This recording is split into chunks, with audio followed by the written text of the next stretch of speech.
ठीक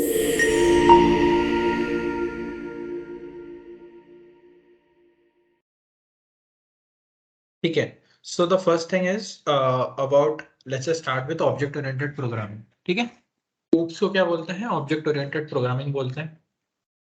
ठीक है, OOPS stand for object oriented programming. Basically object oriented programming के दो मेन पार्ट्स होते हैं, एक क्लासेस और एक फंक्शंस।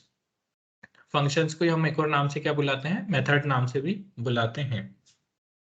ठीक है, इतना क्लियर था सबको? हाँ सर।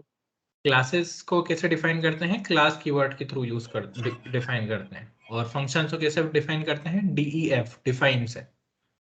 ठीक है, तो हमको अगर एक क्लास डिफाइन करनी है तो मैं लिखूंगा क्लास और उसके आगे क्लास का नाम। और अगर मुझे फंक्शन डिफाइन करना है तो मैं क्या लिखूंगा? DEF, डिफाइन, और उसके आगे फंक्शन का नाम। दोनों को कॉल करने की जो तरीका होता है वो क्या होता है? सेम होता है।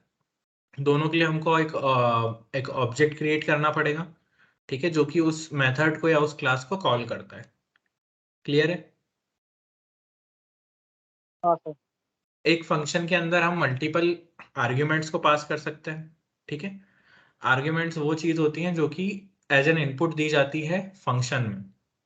ठीक है, और अगर मुझे आउटपुट फाइंड आउट करना है मेरे फंक्शन का तो मैं किस स्टेटमेंट का यूज करता हूँ? रिटर्न स्टेटमेंट का यूज करता हूँ। रिटर्न स्टेटमेंट क्या बताता है हमको? कि ये जो फंक्शन था ये पूरा चला, उसकी फंक्शनैलिटी रन हुई, उसके बाद जो आउटपुट आया वो किसके थ्रू आता है? Return statement. रिटर्न स्टेटमेंट हमको जो आउटपुट है वो हमारे ऑब्जेक्ट के अंदर स्टोर करके दे देता है। क्लियर है? ठीक है। नाइस। अब उसके बाद हमने प्रॉपर्टीज डिफाइन करी थी ऑब्जेक्ट ओरिएंटेड प्रोग्रामिंग की। सबसे पहली प्रॉपर्टी क्या थी? इनहेरिटेंस। ठीक है, इनहेरिटेंस क्या होता है? Inheritance is basically sharing of features and sharing of properties across the classes. ठीक है, सो कोई एक बड़ी क्लास है वो अपनी प्रॉपर्टीज को शेयर कर रही है एक छोटी क्लास से, या फिर एक पेरेंट क्लास है जो कि अपने चाइल्ड क्लास को प्रॉपर्टीज शेयर कर रही है, उसको क्या बोलते हैं? उस फिनोमिना को क्या बोलते हैं? इनहेरिटेंस। ठीक है, इनहेरिटेंस कुल मिला के कितने टाइप्स के होते हैं पाइथन में वैभव? 5 तरीके। 5 टाइप के होते हैं। ठीक है, single level, multi, multiple, hierarchical और हाइब्रिड। पांचों टाइप के अपन ने इनहेरिटेंस को उस दिन पढ़ा था। Got it? हाँ। आज जो अपन नई चीज करने वाले हैं जिसका नाम है इनकैप्सुलेशन। ठीक है,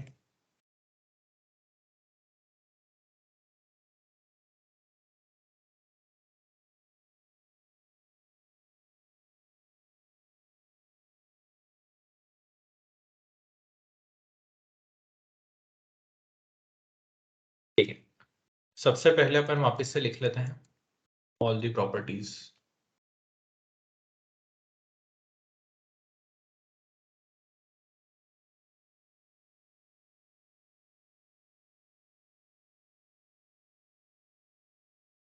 क्या क्या होती है प्रॉपर्टीज ऑफ OOPS? इनहेरिटेंस,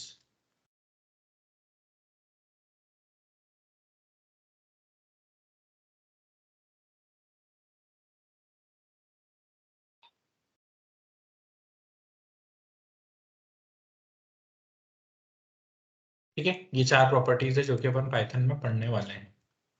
ठीक है, आज डेटा अपन जिस एब्स्ट्रैक्शन चीज भी की बता सकते हैं। क्या होता है? Data abstraction. डेटा एब्स्ट्रैक्शन अपन एब्स्ट्रैक्शन के अंदर ही पढ़ेंगे ना? ये इसमें काउंट नहीं होता ना? ओप्स में? क्या नहीं होता? ओप्स में काउंट नहीं होता ना ये डेटा एब्स्ट्रैक्शन? एब्स्ट्रैक्शन तो एक प्रॉपर्टी है, उसको डेटा से लिंक कर दोगे तो डेटा एब्स्ट्रैक्शन बन जाएगा। काउंट तो कर ही सकते हैं, मतलब काउंट के ऊपर वो, मतलब प्रॉपर्टी अगर यूज हो रही है तो काउंट कर लेंगे। ठीक है, अपन स्टार्ट करते हैं सबसे पहले इनकैप्सुलेशन से। ठीक है, सबसे पहले मैं बताता हूँ इनकैप्सुलेशन की डेफिनेशन, क्योंकि आज अपनी वेबसाइट नहीं चल रही तो अपने को खुद से ही करनी पड़ेगी और लिखनी भी पड़ेगी। ठीक है, इनकैप्सुलेशन क्या होता है? Encapsulation basically describes to put a restriction on some methods or variables. ठीक है,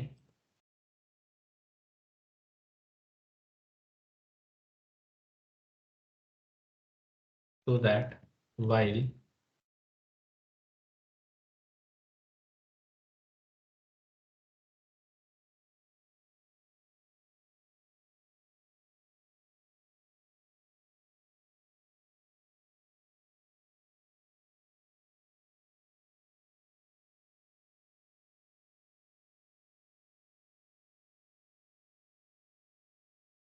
ठीक है, सबसे पहली चीज जो है जो मैं बताने वाला हूं आज कि इनकैप्सुलेशन की डेफिनेशन क्या होती है। Encapsulation basically describes to put restrictions on some methods और variable so that while executing them using inheritance they can't get updated accidentally। ठीक है, अगर मैंने कोई एक वेरिएबल बना रखा है जो कि ग्लोबल है, ठीक है, जिसकी वैल्यू ग्लोबल है, ग्लोबल वेरिएबल का क्या मीनिंग होता है वैभव या कोमल सर, कुछ पता है, आइडिया है? नहीं, इसके बारे में नहीं आइडिया। तो global variables are basically variables जिनकी वैल्यू पूरे कोड में कहीं से भी अपडेट हो सकती है। ठीक है, ग्लोबल वेरिएबल अभी ऐसा लग रहा होगा कि यार सब कुछ ही तो ग्लोबल होता है ऑलरेडी, सब दूर से तो अपडेट कर पा रहे हैं। क्यों कर पा रहे हैं? क्योंकि हमने अभी तक प्राइवेट वेरिएबल्स के बारे में पढ़ा ही नहीं। ठीक है, तो ऐसे वेरिएबल्स जो कि प्राइवेटली डिफाइंड होते हैं वो across the methods, across the classes update नहीं हो पाते हैं। उनकी जो नेटिव वैल्यू होती है, उनकी जो रियल वैल्यू होती है वो सेम ही होती है। ठीक है, सो the variables which can't get updated globally or their native value can't get updated globally, such variables are known as private variables। ठीक है, we define private variables using an underscore before their name। ठीक है, तो कोई भी ऐसा variable जिसकी value globally update नहीं हो सकती या जिसकी नेटिव वैल्यू, जो उसकी बेस वैल्यू है, जो उसकी क्लास के अंदर, जो उसकी मेन क्लास है, जो उसकी पेरेंट क्लास है, उसके अंदर जो उसकी नेटिव वैल्यू है वो ग्लोबली अपडेट ना हो पाए, ऐसे वेरिएबल्स को क्या बोलते हैं? प्राइवेट वेरिएबल बोलते हैं। और ऐसे वेरिएबल, ऐसे प्राइवेट वेरिएबल को डिफाइन कैसे करते हैं? We define private variables using an underscore before the name. तो अगर मैं वेरिएबल एक एज 25 डिफाइन कर रहा हूं, ठीक है, तो ये ग्लोबल वेरिएबल है। और इसी को अगर मैं इस तरीके से डिफाइन कर दूं अंडरस्कोर एज इक्वल्स टू 25, तो ये वेरिएबल क्या बन जाएगा? प्राइवेट वेरिएबल बन जाएगा। ठीक है, क्लियर है? दोनों में मेन डिफरेंस क्या है? क्या है? एज और अंडरस्कोर एज में हाँ, डिफरेंस क्या है? मतलब अभी इसको कैसे कॉल करेंगे? ग्लोबल वेरिएबल मैं बता रहा हूँ आगे वाला एग्जांपल। दिस इज प्राइवेट, ये वाला जो वेरिएबल है वो ये वाली प्रॉपर्टीज को फॉलो करेगा इनकैप्सुलेशन की, और जो नॉर्मल वेरिएबल है वो नहीं फॉलो करेगा। ठीक है, let's come to the code part. अब इसका कहीं रियल लाइफ एग्जांपल देखा है क्या? इनकैप्सुलेशन का कोई रियल टाइम एग्जांपल, कोई रियल वर्ल्ड एग्जांपल?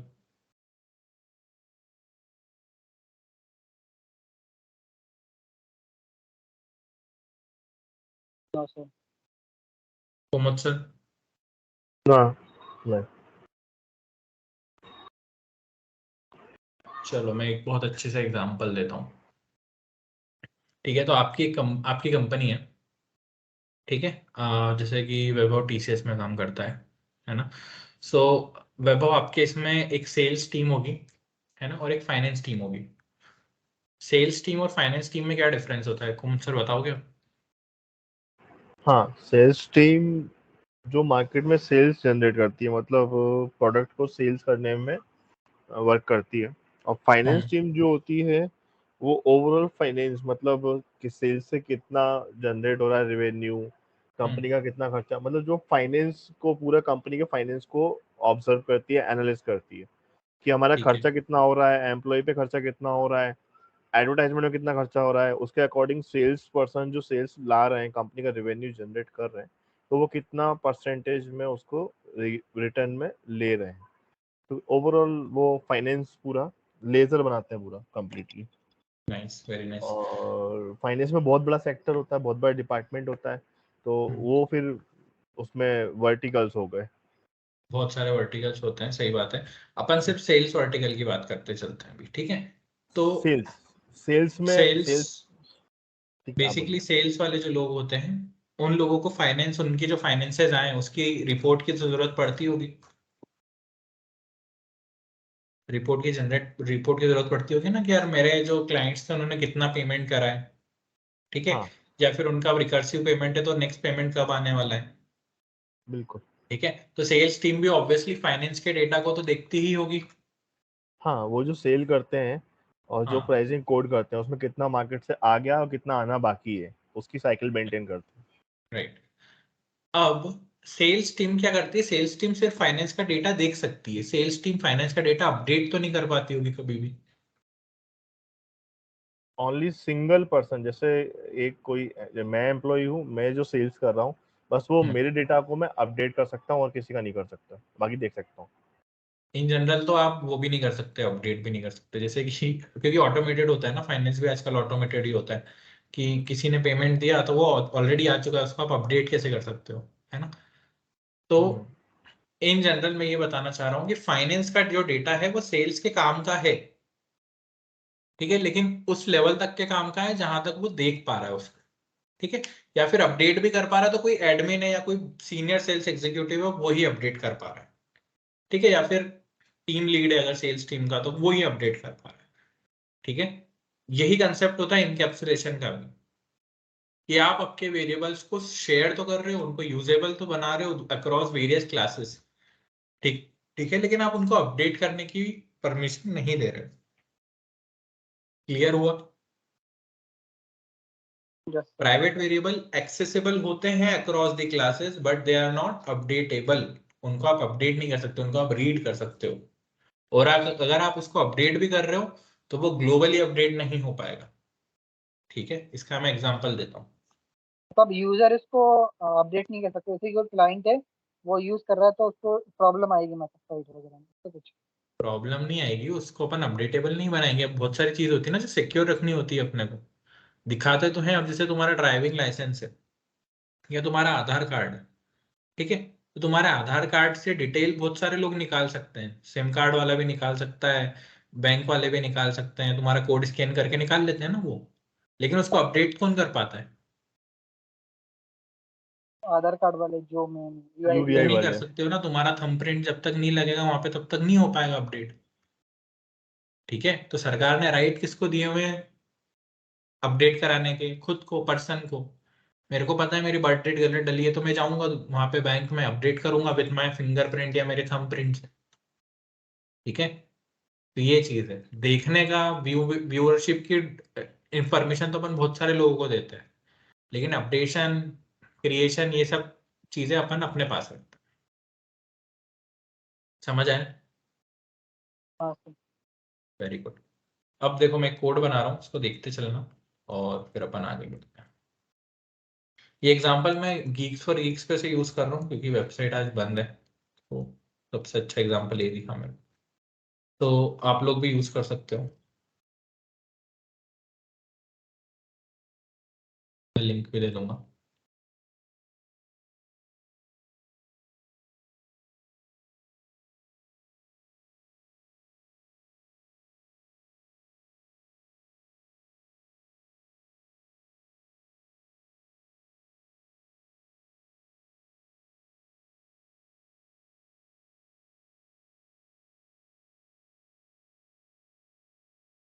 आज अपन बहुत सारी नई नई चीजें सीखने वाले हैं, छोटी छोटी सी, जैसे कि ये इनिट सीखना है अपने को, सेल्फ सीखना है आज अपने को।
ठीक है, ऐसा कोड इज डन। एक बार मैं रन करके देखता हूँ, फिर अपन दो चीजों की डेफिनेशन और पढ़ने वाले हैं आज।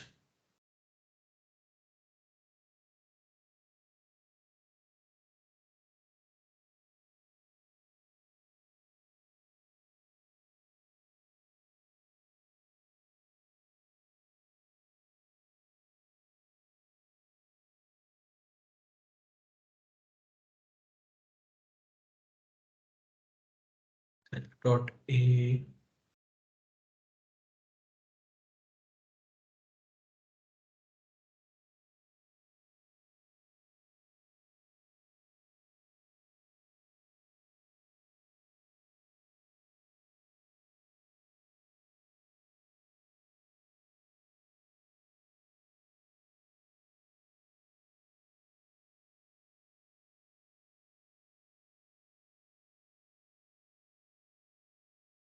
ठीक है, चल गया। अब सबसे पहले तो कोई मुझे बताएगा सेल्फ क्या होता है पाइथन में?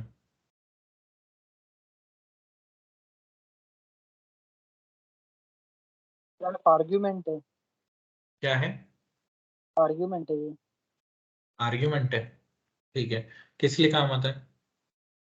ये जैसे कि अपन किसी भी सेल्फ जैसे आर्गुमेंट देते हैं, ऐसा अपन ऐड या फिर सब्ट्रैक्शन या फिर कुछ, तो सेल्फ खुद के अंदर एक आर्गुमेंट है जिसको अपन डिक्लेयर कर रहे हैं कि हम ये वाला ऑपरेशन यूज कर रहे हैं।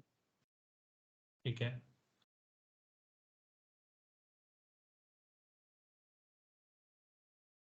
तो दो चीजें हैं। एक तो ये बात तो सही बोली वैभव ने कि आर्ग्यूमेंट है ये, है ना, आर्ग्यूमेंट तो है ही। ठीक है, अब सेल्फ ही क्यों आर्ग्यूमेंट में पास करा? सेल्फ का क्या मीनिंग है?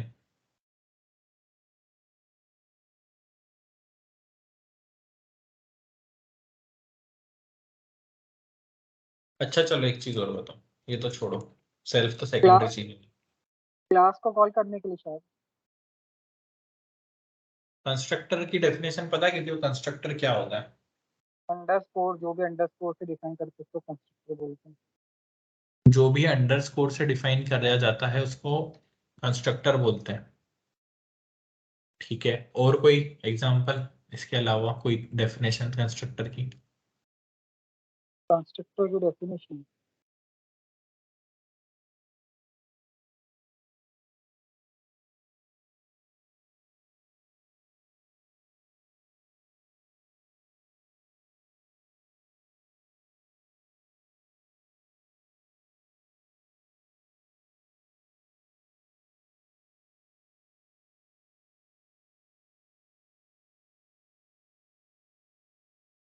कंस्ट्रक्टर की डेफिनेशन क्या होती है? Constructor are self defined function which execute themselves.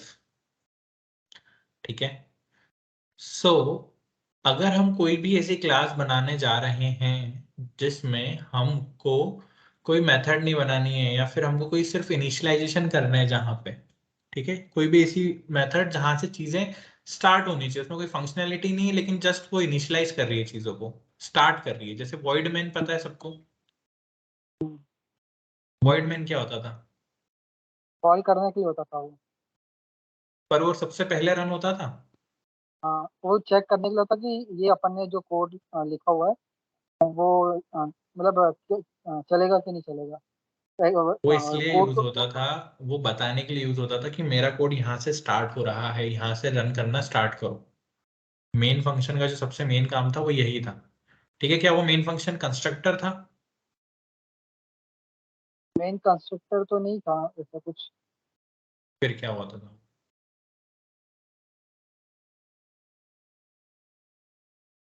वो तो ब्लॉकआउट स्टेटमेंट को डिफाइन करता था ठीक कि है, कोड।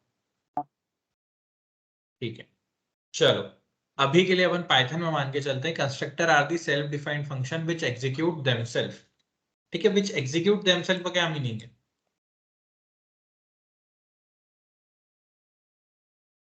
खुद को कॉल करते थे। खुद को कॉल करते हैं।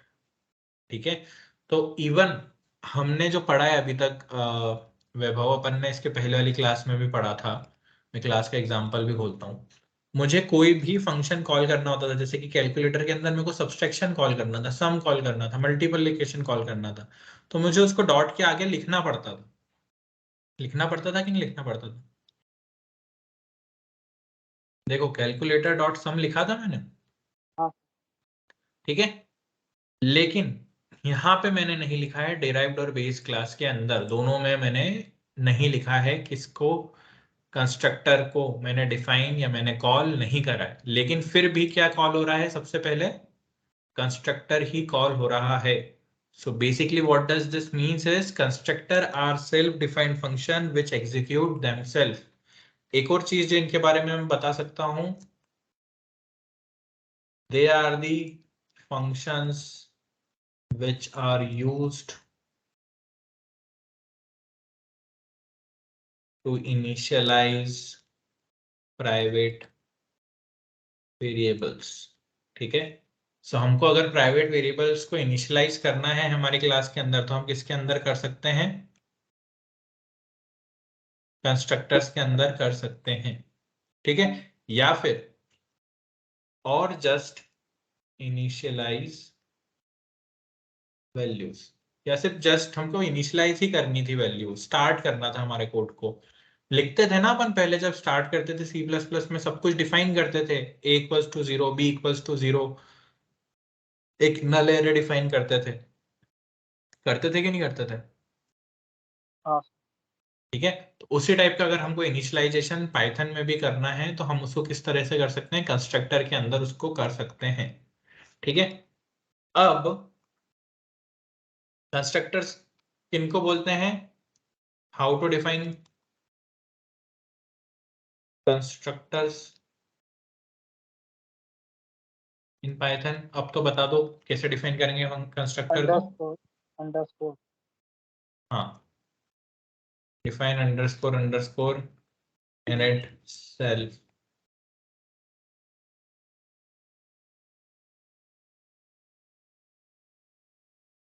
ठीक है। तो अभी तक हमने ये जो डिफाइन करा है इसको क्या बोलते हैं, कंस्ट्रक्टर बोलते हैं।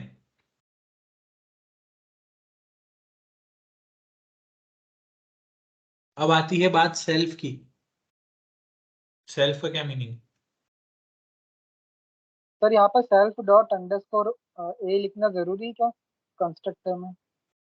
वही किसी वही वही वही वही सॉल्यूशन हमको पता चलेगा। चलो ठीक है, सही बात बोली वैभव ने, सेल्फ हटा देता हूँ, चेक तो करना पड़ेगा तभी तो पता चलेगा। सेल्फ हटा दिया, यहाँ से भी हटा दूं, कोई आया क्या?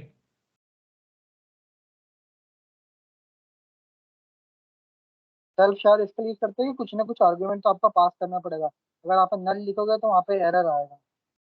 वही तो मैं देखना चाह रहा हूँ, तो बोलो यहाँ से भी हटा दूं, वो तो एरर आएगा हाँ। चला के देखूं कोड, हाँ सर।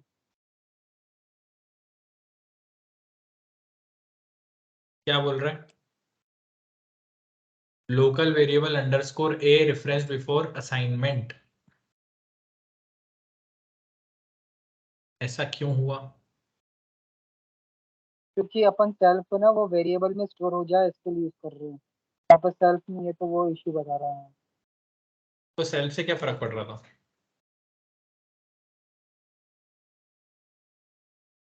वो वेरिएबल को एक्सेस करने के लिए शायद, ये ठीक है प्राइवेट चलो, वेरिएबल है ना, आपने बोला था ठीक कुछ है, प्राइवेट वेरिएबल है, तो हाँ, प्राइवेट वेरिएबल को एक्सेस करने के लिए आर्गुमेंट जरूरी है। तो ये तो आर्गुमेंट हो गया अपन ना, इंटर प्राइवेट करते हैं। वेरिएबल तो है वो, अभी भी लोकल वेरिएबल है तो सही देखो।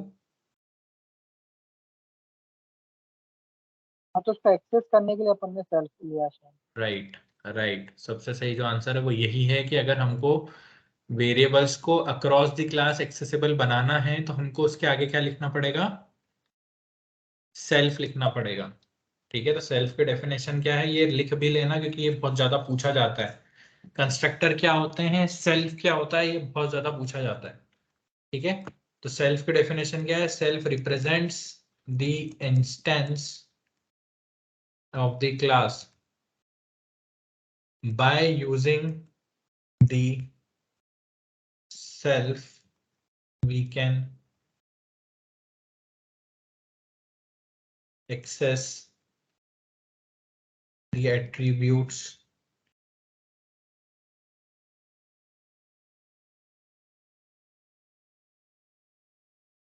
and methods of the class in Python।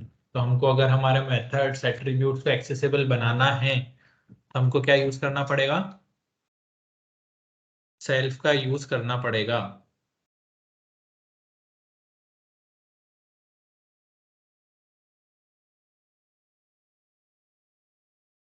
तो यहाँ पे इंस्टेंस मतलब एग्जांपल है कि कुछ और है, मतलब ये इंस्टेंस मतलब इंस्टेंस मतलब कॉल जहां से हो रही है क्लास, उसको इंस्टेंस, ऑब्जेक्ट भी बोल सकते हो उसको उसका।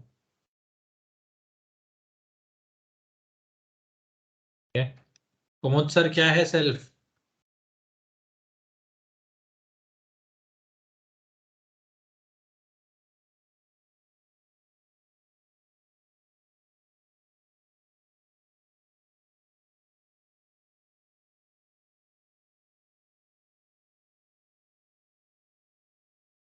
कुमुद सर आवाज आ रही है आपको? सर आ रही है ना। क्या होता है सेल्फ? सेल्फ रिप्रेजेंट करता है सर इंस्टेंट क्या वैल्यू को। रिप्रेजेंट करता है? क्या रिप्रेजेंट करता है? क्लास को इंस्टेंट रिप्रेजेंट करता है, मतलब तुरंत। लास्ट इंस्टेंस क्या होता है? मतलब जो क्लास हमने डिफाइन किया है उसको इमीडिएट रिप्रेजेंट कर देता है, इमीडिएट। अच्छा, और सेल्फ नहीं लगाऊंगा तो क्या होगा? सेल्फ नहीं लगाएंगे तो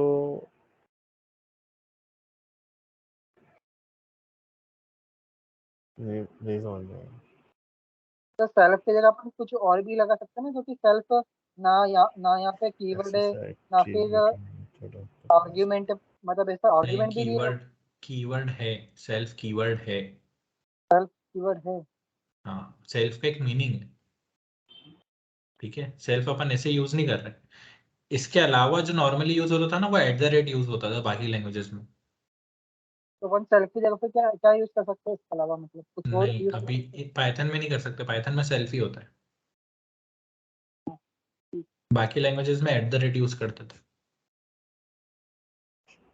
सर इंस्टेंट रिप्रेजेंट करने के लिए ओनली सेल्फ ही यूज करेंगे यहाँ पे, और कुछ इसकी जगह पे दूसरा कीवर्ड यूज नहीं कर सकते। यस, सेल्फ, ठीक है। ओके। कोड पे आए हैं वो अपन। हाँ सर। ठीक है सर। इनकैप्सुलेशन की बेसिक डेफिनेशन क्या थी, वापस से पढ़ लो वरना प्रॉब्लम आएगी। Encapsulation basically describes to put restrictions on some methods or variables so that while executing them using inheritance, they can't get updated accidentally. So the variable which can't get updated globally or their native value can't get updated globally, such variables are known as private variable. We define private variables using underscore before the name. तो मैंने बोला है कि कोई भी private variable globally update नहीं हो पाएगा।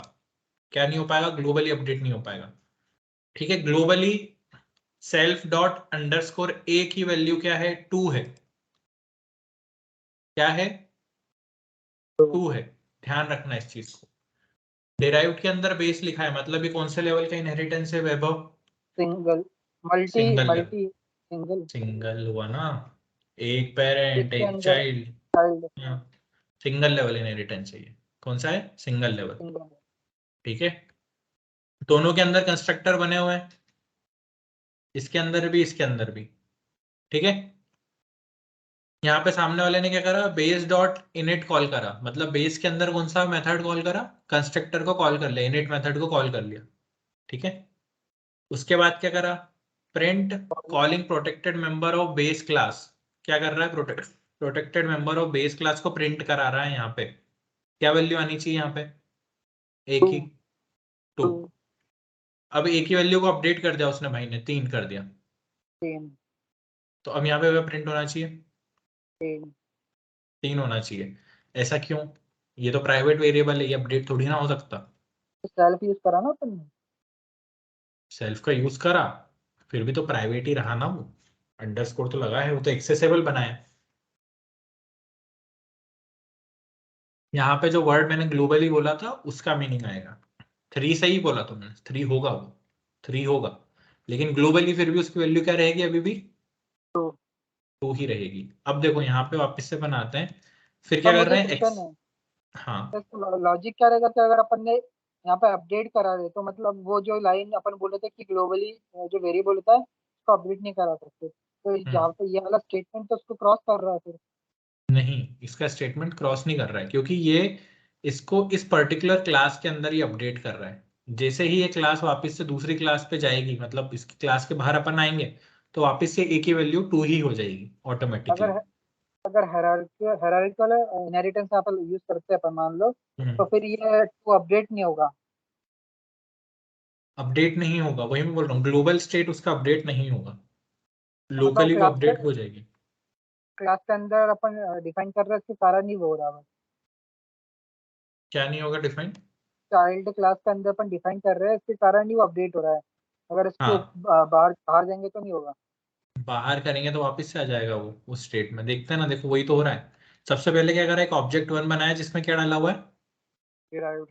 डिराइव्ड। फिर एक ऑब्जेक्ट 2 है, उसमें क्या है, बेस। ठीक है, इसको अभी छोड़ दो, इस पार्ट को अभी छोड़ दो। ठीक है, ऑब्जेक्ट 1 डॉट ए करूंगा तो क्या आएगा, 2 आएगा कि 3 आएगा? हाँ 3 आएगा 3। और ऑब्जेक्ट 2 डॉट ए करूंगा तो 2 आएगा। 2 आएगा। तो इसका ये मीनिंग है कि 1 में अगर मैं जाऊंगा तो 3 हो सकता है, लेकिन अगर मैं उसको वापस से नेटिव पोजीशन से उठाने जाऊंगा तो उसकी वैल्यू वही की वही रहेगी, अपडेट नहीं होगी। ठीक है, इसको चला के देखते हैं।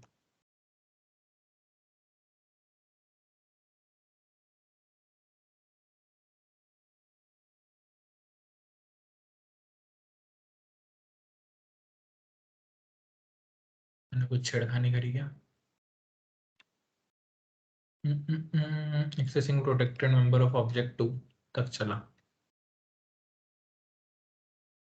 तो प्रिंट वाली लाइन है, हाँ है। नहीं यार, दोनों प्रिंट हो गए, तीनों प्रिंट। हाँ अब चलो, देखो कोड देखो और सॉल्यूशन देखो।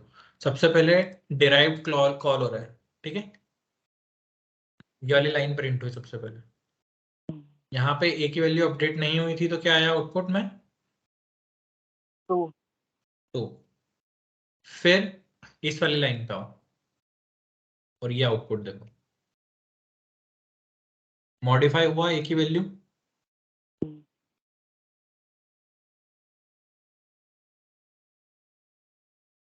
ए की वैल्यू क्या हो गई, 3 हो गई, दिख रहा है बाबू? हाँ ठीक है, नेक्स्ट यहाँ पे आते हैं, accessing protected member of object 1। तो ऑब्जेक्ट 1 के अंदर ऑब्वियसली ए की वैल्यू क्या है, जी। 3। अब वापस से अपन जा रहे हैं ऑब्जेक्ट 2 के पास, मतलब बेस क्लास के पास। तो बेस क्लास में जैसे ही गए वैसे ही वापस से क्या हो गई, ए की वैल्यू 2 हो गई। सो दैट मीन्स कि इट वाज एनकैप्सुलेटेड। ठीक है, कि आप उसका ग्लोबल स्टेट कभी भी चेंज नहीं कर सकते। हमने यहाँ पे कर लिया, प्राइवेटली कर लिया इसको, इस डिराइव्ड क्लास के अंदर कर लिया इनहेरिटेंस को फॉलो करके, लेकिन जब वापस से गए तो क्या मिला मुझे, अपडेट वही मिला। ठीक है, तो अगर मेरे को बेस वैल्यू को चेंज करना है एक ही, तो मुझे बेस के अंदर जाके ही करना पड़ेगा, वरना नहीं होगी अपडेट। ठीक है, पर 1 मिनट थोड़ा नीचे करना, स्क्रॉल करना थोड़ा सा। हाँ बस बस। तो sir object 1 is equal to derive करके रखा है, तो हम्म, उसके कारण वो 3 आ रहा है। हाँ, क्योंकि ऑब्जेक्ट वन डिराइव्ड के अंदर जाओगे अगर, तो डिराइव्ड वाली क्लास है ना, जिसमें हमने हाँ अपडेट कर दिया था एक ही वैल्यू को।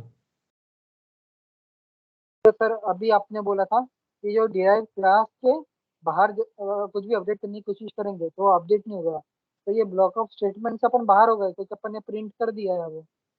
नहीं, उसको बाहर थोड़ी ना बोलेंगे, तो उसको कॉल कर रही है, बाहर स्टेटमेंट थोड़ी हुआ है, तो कॉलिंग है। तो ऊपर नीचे करेंगे तो चल जाएगा तो सर ऑब्जेक्ट पेरेंट क्लास को ऑब्जेक्ट 1 पेरेंट पेरेंट क्लास करते हैं तो ऑब्जेक्ट 1 को पेरेंट क्लास कर दें तो फिर बस वो उल्टा हो जाएगा, स्विच होएगा, उससे फर्क थोड़ी पड़ेगा आउटपुट। ऐसा कर लो, तो जो यहाँ पे 3 और 2 आ रहा है वो 2 और 3 हो जाएगा। ये देखो 2 और 3 हो गया।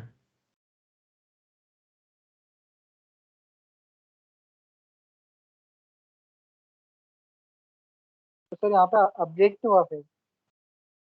अपडेट तो हो ही नहीं रहा ना, वही तो प्रूव कर रहे थे अपन, अपडेट नहीं होगा।